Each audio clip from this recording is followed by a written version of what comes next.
మనందరికీ పిల్లలు ఉన్నారు, మనందరికీ కూడా కుటుంబ సభ్యులు ఉన్నారు.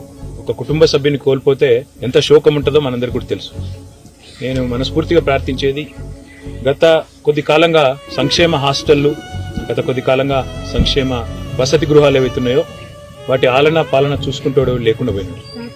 ఇప్పటికీ 36 మంది పిల్లలు గత 8 నెలల్లో మృత్యువాత పడ్డారు. కొంతమంది ఆత్మహత్య చేసుకున్నారు భువనగిరి హాస్టల్లో, 2 అమ్మాయిలు.